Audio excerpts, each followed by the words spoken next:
Hello everyone and welcome back to class number 12 of the How to Become a Psychic Medium series. A series in which I will guarantee each and every one of you, if you watch these videos from the start to the finish and you absorb the content within, I will make you a medium. I can give you the tools, I can give you the foundations. But if you are that 1% of individual who feel like you don't need to watch these videos, yet you are watching the channel because you are struggling, unfortunately, through your own arrogance, you will be unable to learn how to connect to the spirit world, because in the first instance, rather than taking the time, the commitment, willpower and determination to learn and absorb new information that is going to form the basis of your core understanding, unfortunately, we won't be able to help you. Anyway, if you're new to the channel, my name is Psychic Medium Jordan Coburn, and I can prove with evidence of the afterlife. I've helped thousands of people already on this earth plane to once again be able to reach out and contact their loved ones in spirit from the understandings and the teachings. Now it's your turn. Each and every one of you can become great mediums. In here at Alpeel Serve, we can give you the very foundations to forge your own unique understanding to the spirit world. Not to mention, we have the loving and supporting Help Heal Serve family. Also, big shout out to each and every one of the channel members who are smashing it. Thank you to everyone who likes, comments, shares and subscribes to the channel. It means the world to her. In this episode, we are going to be speaking about something that you are very familiar with. You've probably even heard the concept of it. This is NDEs, near-death experiences. A lot of people will go through a near-death experience. And remember when I say this, I'm not talking about the understandings you've probably already heard. Mankind have washed out the authenticity of what these actually are, how they occur, why they occur. What I want to do in this video is to kind of debunk some of the misconceptions around it, and I'm going to give you a start to finish understanding of why they occur. If you're somebody who's had one, let me know down in the comments, and what you can expect to happen and why things happen in a specific way with the near-death experience. There's something that we need to address before we even go into this topic, and that is, what is the soul? Because it is the soul that goes through the near-death experience, but you as a vessel, you will have the aftermath. The soul resides within the stomach area of all living beings, whether that be humans, animals, etc., etc. The soul is not the human part of you. The soul, believe it or not, has been on this planet many of times. We can prove this by going into the mankind called it the Akashic records. Listen, keep away from all of that baloney. It's literally, you can ask the soul information. Whether it is relevant to you is whether the soul is going to release that information. You can effectively think of the soul being a note taker in this life. When we are thinking about the conscious energy that resides within the stomach area, you've got to realize that the soul is an independent source, not a source that you put in your food. It's independent to you. Yes, it's going along your life journey, but it is there to document things. It's there to document the decisions that you've made, the challenges that you've come up against, how you've overcome them, where you've went good, where you went wrong. So when you go back over into the spirit world, believe me, you don't get away with anything in this life. So if you are somebody who thinks that you can just go and, cause tyranny, cause absolute chaos among mankind, then you will pay the price. You will have to answer for some of the decisions that you've taken. That being said, this energy retains information. You can get information from the soul. However, it's not on your terms. The soul will give you information that's relevant to this life. And to a lot of you who are like, well, Jordan, no, that's not how this works. I've been told otherwise. Listen, I can prove everything that I do. I can give you understandings. I can help people to connect like that. That isn't a problem to me. But what you've got to understand about the soul is it is very complex. And it's very good at what it's there to do. It's there to document and there to report. For example, if you are somebody who is struggling, or you are somebody who is going along your life journey and you are struggling to find your purpose, you are struggling to find what it is you're meant to be doing, the first initial instinct would be to, well, I'll just ask my soul. I'll intuitively ask my soul for information. And there's going to be a lot of you who might have had, for example, you might think it's good to get information from the soul. Well, I'm going to tell you the reason why it's not good to get information from the soul. First of all, I mean, the soul wouldn't give you it anyway if it's going to be detrimental or destructive to the spiritual journey that you are currently on now. However, that being said, let me give you a little bit of an analogy and a little bit of an understanding to the logic of myself. Think of it like this. You are struggling at this moment of time and you are wanting answers. You are seeking answers externally. You want an information, and you hear about the Akashic records that mankind spew about. You hear that you can go to the soul and you can get information. That's going to be helpful to you, isn't it? Because, for example, if you are in this life and you are operating within maybe a financial setting, and you know that in a past life you have been an accountant or something along those lines, it's going to be great, isn't it? It's a quick stop, easy solution to our problem, which is what mankind look for. We want the quick solutions. We want the quickest way of getting what we want. The problem is with that. Think about it like this. Think of the start of your life journey now to where you are at currently. Think of the entire timeline that you have lived in the materialistic plane. Think of all of the ups, the downs, the sadness, the sorrow, the resentment, the joy, in some cases the happiness, the turmoil, the mental frustration, the pain, the anguish, the suffering. Keep that in mind. Why do you think the soul doesn't let you see your past lives? It doesn't let you relive those moments. Why do you think that is? Because you're probably thinking now, well, actually, hang on, Jordan, I've had a bit of a traumatic life. I've had this that's happened. I've had this. Well, think about that. I know that each and every one of you have been on this planet at least 7 times, at least. Some of you even more. Magnify all of those 7 lives into the current life that you are now living. This is why the soul can't allow it. That's why the soul does a very good job of keeping information from you. When we go through a near-death experience, in a nutshell, what happens is the soul, the energetic part of you, will leave the human form. It's worth knowing we have 2 different types of exit. We have a staged exit. This is where the soul has had time to effectively, I think of loads of analogies, right? And Spirit give us loads of kind of quirky, funny things to help each and every one of you understand. But a staged exit, if you think of the soul and you think of a little suitcase, the soul's got its little suitcase pack. A staged exit is where the soul has had time to pack its belongings. It's had time to pack all of its little bits of information and all of its little bits of clothes. I know it doesn't have clothes, but think of it like a human, because in a humanistic way of thinking, you're going to understand this theory and concept. And the soul's got time to pack, for example, end of life.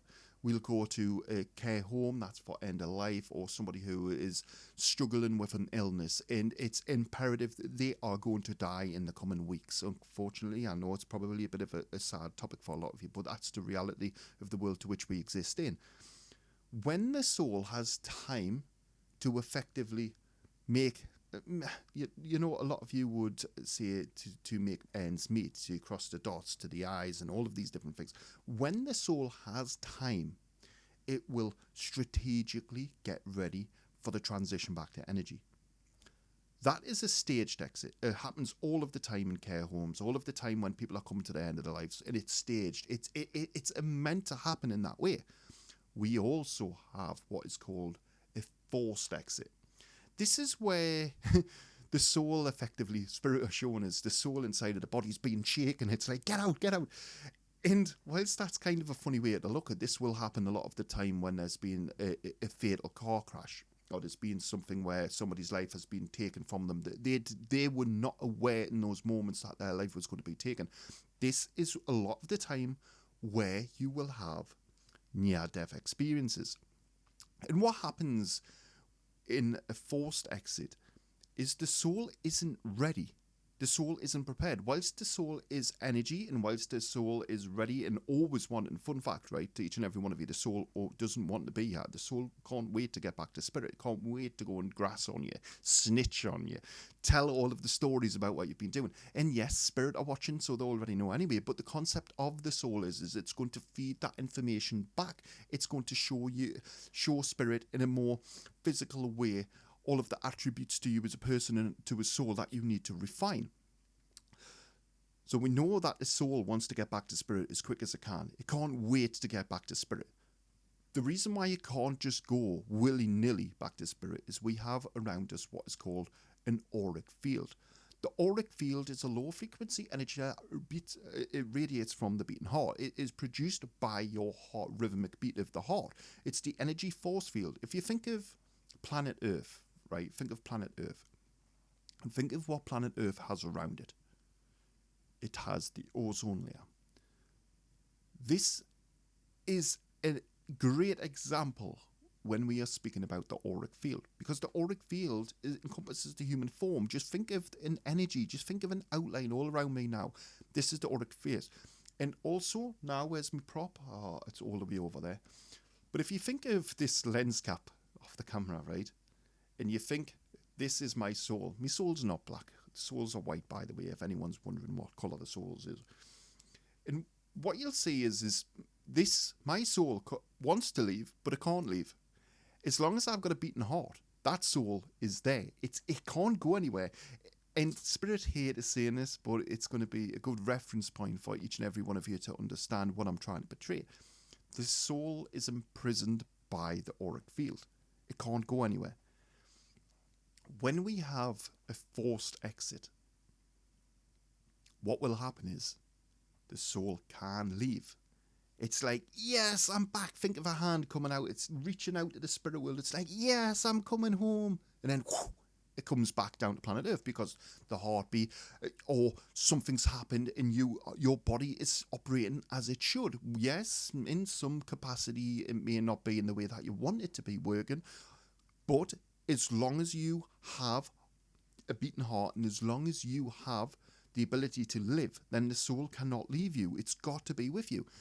In those moments when the soul has reached out and then it's been sucked back into the body like a vortex, in those initial moments, it is going to be relaying information to your brain. You are going to see what the spirit world was like.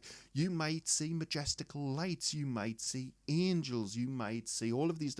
And what we've got to be very clear and what we've got to be very blatant on is a lot of the times, just like working with spirits, or no one who's had a near-death experience think that I'm trying to devalue your experience because your experience is special to you.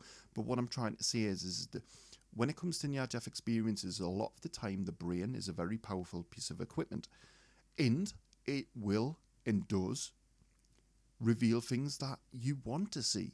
In some cases, things that are your greatest desires, your greatest wants and needs. Because remember, when you are going through a near-death experience, the suppression, all of the conditioning of mankind is no more. You are effectively dead in those moments. You are no longer living in the materialistic. Therefore, the shackles of mankind, the ideologies, everything is lifted up from you and you are seeing the world in a very different way. It's in the same instance when you come into mediumship, Spirit are saying, when you come into mediumship and you start to work alongside of energy, you see very, very quick from working alongside of energy how beautiful it is. You see how different the world is through a very, very different lens. Near-death experiences are going to be scary to a lot of people. And obviously it's one of those things where don't wish it upon anyone. But for the people who've been through it, it's traumatic, it's horrendous, but it's also magical all of the same. And they can't explain it. They don't, because scientists and individuals on this planet, they can't explain it. They don't know how to. They don't have the vocabulary to be able to explain it. Yes, we can go down a neurological standpoint and we can go through an evidential, but the problem is with science on this planet, it doesn't have the answers for everything. Unfortunately, mankind are very, very far behind on the times. Sometimes in life, things happen in a specific way for a specific reason, and it doesn't have answers. It's a divine time. Coming back over to the staged exit. A lot of people who are going through a staged exit, especially coming back to like a care home or coming back to anything along them lines where people are going to pass over and depart the materialistic, a lot of them will see their loved ones before they even get there. That's because the soul is searching. The soul is actively ready. It's remember how I said earlier on how you can think of the soul hand reaching out, ready to grasp onto the spirit world, to be heaved in, to be pulled into the spirit world. You can think of it like that, but in a staged exit, this is taking place frequently. It's reaching out, and it's like, no, it's not time yet. It's reaching out, no, it's not time yet. It wants to go home, but can't wait to leave you. And not that it's got anything against you, but remember the purpose of the soul. It's there to document your journey. It's there to document everything that you do. It can't wait to get back to energy, to snitch, to be a little grass, we call it, in Newcastle upon Tyne. But that's the purpose of it. It's not in a negative way. It's not in a negative light. But one of the things that you will realise a lot of the times when people are claiming that they're seeing their loved one, and you're going to have loads of people who will say, yeah, it's the medication, Aunt Jordan, it's this, it's that, this, and everyone's got an opinion. Everyone's got an idea. The fact of the matter is 99.9% of these people who are seeing their loved ones when they are on end-of-life treatment, it isn't because they're on medication. It isn't because that they're going crazy. It's because they are actually literally seeing the spirit world. They are having a glimpse into the world that you and I can see. Using clairvoyance, we can see the spirit world freely. I speak about it all of the time, all of the experiences that I've had, all of the different times I've seen spirit. I see the spirit world on a daily basis. So to me, it's normalised. And I get it. To a lot of people, this isn't normal. Well, to be fair, I mean, you can't be normal and be a medium. Being a medium and being normal doesn't come in the same sentence. If you are seeing dead people on a daily basis, then you can't be normal, especially not in the category that mankind have. But a staged exit is very different to a forced exit. Staged exit, the chances of you having a near-death experience during staged exit are very, very slim. You're not going to have that experience. You may have something along the lines where you are reaching out to spirit, where you are going through the emotions, you are feeling the energy drawing you are seeing faces, you are seeing symbiology, you're seeing things. That's all good. That's not a near-death experience. A near-death experience is what we would refer to as a forced exit, where you can think of the materialistic vessel to which you own and possess being shaken. The vibrational pattern of the shaking is forced your soul to want to leave. It's like, oh, spirit are showing us this, an ejector seat on an aircraft. It's like before the aircraft hits the ground, the pilot will hit the ejector seat and whoosh, they're saved. Well, this is what the soul wants to do. The soul's like, oh, it's time for me to leave. I'm going to jump ship. But then it's pulled back in. And as it's pulled back in, it's also bringing along some of the spirit world. It's kind of giving you a glimpse into that world. It's giving you a glimpse into what you are about to see. That being said, a lot of people who have near-death experiences will explain the exact same symbols. Flashing lights, sometimes they'll even have out-of-body experiences where they are physically in the room in an energetic sense, and they are watching over their body as it's being operated on. This is very easily explained. This is an out-of-body experience. Like, seriously, you can do this. You can program yourself to do this in astral traveling. This, again, I don't want to take away the magical moments for some people or how special it is, because it's literally just part of the process. When your body is failing, by default, by design, the energy part of you is ready. It's packed its little bag. It's ready to go back over to the spirit world. This is why you will see your body on an operating table. And a lot of you might be freaked out by that, but I think it's an absolute great concept. I think it's absolutely great, the fact that you can hear people who are operating you. You can see it. There are people who can account for everything that's happening in those moments, in those rooms. They can tell you which person was operating on them. Coming over to, like, for example, a road traffic accident, you will have people who are in a catatonic state where they can't speak, they can't do anything for themselves. They are effectively brain dead in those moments. Their heartbeat might have stopped. They can tell you the car that crashed into them. They can go and they can relive their moments. They can relive the sounds, the smells, all of these different things. They can tell you exactly what it is, because in those moments during their near-death experience, they then left their body. Fun fact with the soul leaving the body. I mentioned there, and I don't want to go too much into it on this video because I'm trying to keep the videos down to the basics so each and every one can kind of learn. But we'll have a thing called astral traveling. You'll remember at the start of this video we explained how the auric field that encompasses the human form is very similar to a prison. Even though the spirit world don't like me calling that, I call it because that's exactly what it is. It's the easiest reference point for each and every one of you to understand. But what you've got to understand is when... Sorry, the energy got really intense there. When the energy part of you wants to return back over into energy, we'll have to stop a second. Energy's getting really strong. Sorry everyone, I had to take a little break there. The energy got really intense. But what can you expect to see, feel, hear, go through during a near-death experience? Now, each and every person is going to have their very own accounts, their very own symptoms, their very own signs. They're going to have their very own connections to what took place. And in reality, 90% of it is going to be there in that imagination in those moments. The other 10% of it is going to be genuine. When they are perceiving and decoding the information, they are going to be taking that information and they're going to be decoding it into whatever they want it to be during those moments. Remember, the condition of the mankind is no more. So they can literally just have whatever world that they want.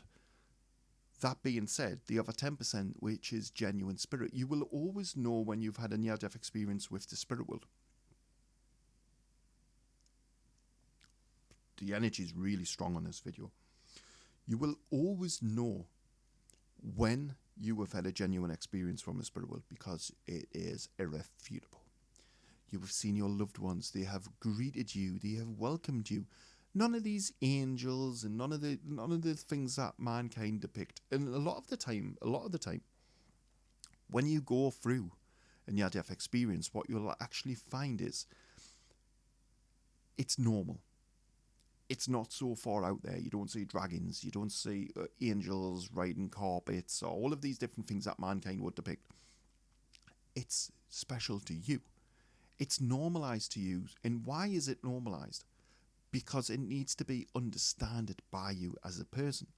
That's why a lot of the time when you have people who've had these near-death experiences and they've got these absolutely amazing magical stories where they've been sat on giant mushrooms and they've been chatting with the gods themselves and God told them they are the saviour of planet Earth and they've got to come back down. Listen, that's their pure imagination. That's imagination. That's egotistically driven individuals with a very good imagination.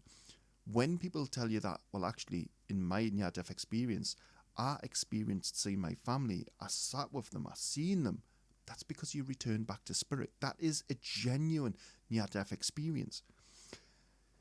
Whilst there's going to be a lot of people who don't like us saying you have genuine experiences and you have what your imagination wants you to believe, people won't like that. But that's the harsh reality of the world to which we live. Everyone wants to be special. Everyone wants to have a better story than you. If you've got a gold dog, somebody's got a platinum dog. If you've got this, somebody else has got this. You're always going to be fighting somebody who's got a better story than you. But for near-death experiences, what you've got to realise is if you are somebody who's had one, obviously I wouldn't recommend that you want one. It's not something that you want, because for a genuine near-death experience, you've got to go through a tragic circumstance, like literally, and it's not something that you've brought on yourself. If there's somebody who's thinking, oh, well, I could just do that and stage that myself, and would that work? No, it won't work, because your soul is preparing for it. Your soul knows what's going to happen in those moments. Remember, near-death experience is when the soul has no clue about what's coming. And a lot of you might say, well, actually, hang on a minute. Well, if that's the case, Jordan, right, and the spirit world are so intelligent, the spirit world know everything, why wouldn't it tell the soul? You've got to remember the purpose of the soul. The soul is there to just document and to take notes. The soul needs to be clueless in some respects to when your life is going to be ending in the materialistic.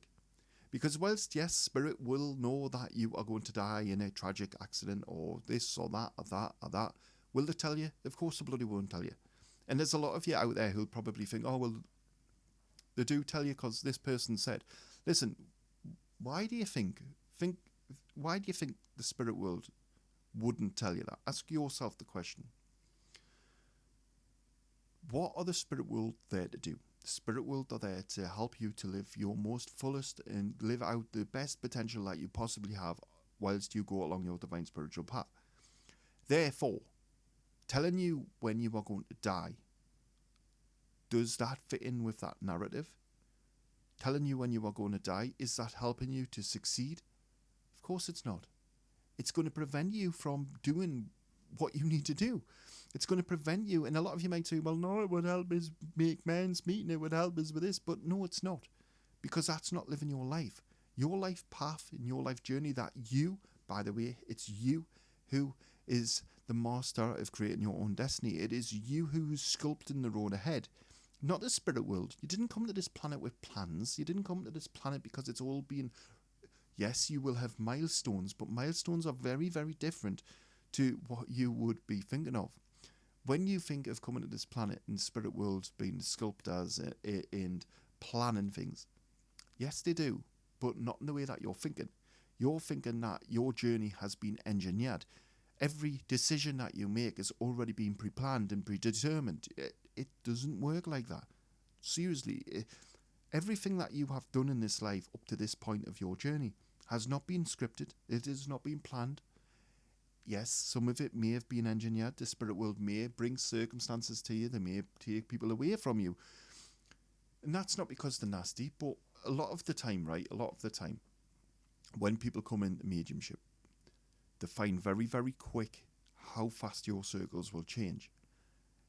You as a person spiritually grow.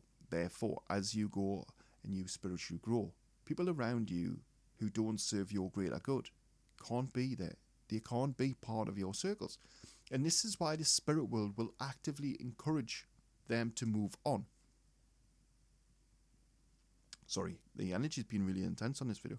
And I'm not saying moving on in terms of taking them from the materialistic and in energy. I'm not saying them removing them like that. But what I'm saying is they will actively encourage new people to come into your world. People who have the same wants, needs and desires as yourself. That being said, there are also going to be people there who are placed in your path as a challenge. They are there deliberately to test your moral standpoint, to test your responses, to test how much you have learned. This is always going to be a thing. So when I say milestones, this is what I'm referring to. Milestones to me and to spirit are circumstances that have been engineered by spirit to test you as an individual, to test your responses as a person, and to test how much you have learned along your journey. This is the only thing that would be milestones. This is the only thing that is engineered by spirit. The rest of it is just like it's a playground. You're just going along your journey. As you can see from this video, near-death experiences are very real. They are something that you can't force, and I've also explained how and why they will occur. Staged exits you aren't going to have a near-death experience, because it's not a near-death experience. It's literally death. It's the way that we are engineered to leave and depart the materialistic. And we've also explained some of the things to watch out for, some of the signs that you will have. We've also mentioned that a forced exit is where you will have a near-death experience. This is where the soul effectively, it's leapt out of the body. It's like, hey, got its little backpack. It's like, hey, I'm off to tell on you. I'm off to go and tell her everything that you've been doing, Jordan. And then 2 minutes later, it's like, oh, I'm back in the body. Oh, right, what's he been doing now? And it's during this period that you are, during your near-death experience, 90% of the time your imagination is going to go wild. And before anyone says, well, actually, no, that's not the case, how do you think you work with spirit? Like, literally, when you work alongside of the spirit world, you have to use your imagination. It's the only tool that is going to be privy to you and able to benefit you during mediumistic settings. Because whilst, yes, you can wear energy, like so myself, the spirit will enter my body and I feel what they feel, I speak what they want to speak, I can hear what they want us to hear. That isn't the case for everyone, because that is not the way that everyone has been conditioned to work. So this is why some of the times, and I don't want to take the magical moments away from it, because I know there's a lot of you who've had near-death experiences and you don't want to think of it as being your imagination. To those of you who don't want to think of it as being your imagination, then don't let me spoil your dream. However, we have to be realistic with this. A lot of the time, it's our mind has played tricks. Our mind literally has done what it is designed to do. It is engineered scenarios to put us at ease in those moments of restlessness. It has given us imagery to help us to stay calm in those moments. That's what it's there to do. It's the fight or flight mechanism. It's helping us to relax during those moments. However, remember, a near-death experience can be very, very easily welcomed and accepted by seeing your loved ones. Embracing it for what it is. A near-death experience is going to be normal. It's literally going to be a case of, remember, like coming out of your body. Out-of-body experiences where you'll be, if, for example, you may have been in a tragic accident and unfortunately you're now on an operating theatre, you can, and your soul will, come out of the body and it will be watching over the proceedings that are taking place. These individuals who have went through this can account for the people who are in the room, how many people were operating, and this is normal. There was nothing special about it. They can't explain it, but their body left their vessel during those moments. Again, we mentioned astral traveling earlier on. I think we're going to leave that for a different video on a different day, because I don't want to get these videos mixed up with all of the different things. But in hindsight, yes, near-death experiences are very, very real. 90% of the time they are misunderstood as being something magical, because during the catatonic state, the mind has begun to play tricks. It's begun to put you at ease. It's not really playing tricks, Spirit are saying. It's not playing tricks. It's doing what it's engineered to do. It's making sure that you are relaxed in those moments.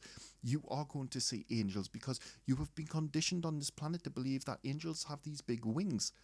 Listen, the angels don't have wings. They really don't have wings. They don't need wings. They don't fly. They're already here. Literally, they're instant. It's instant. They're everywhere.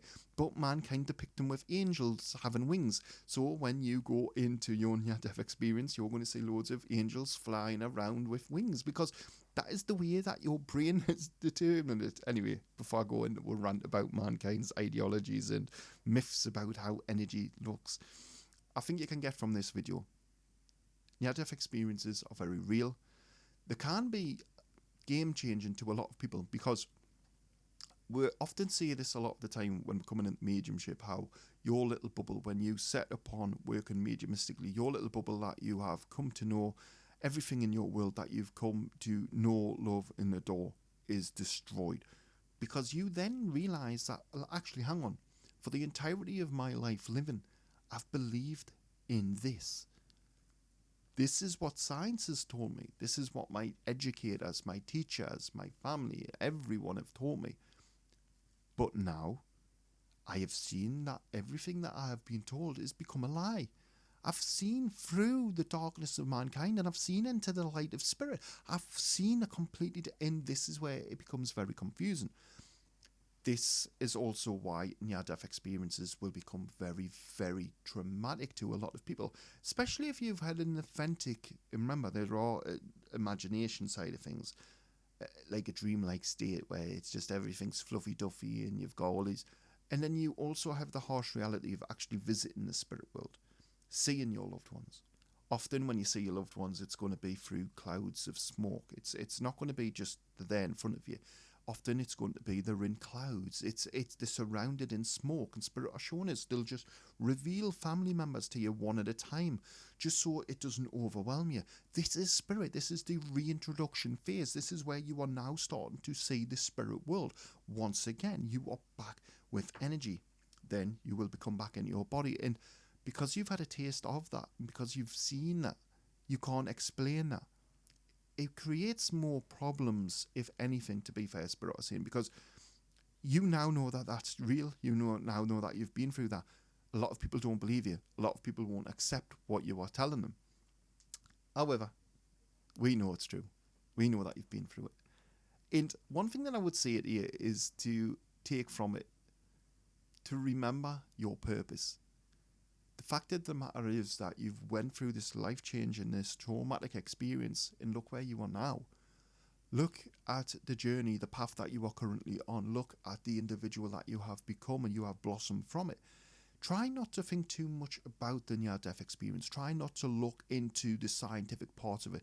Think of it as being a magical experience between you and spirit.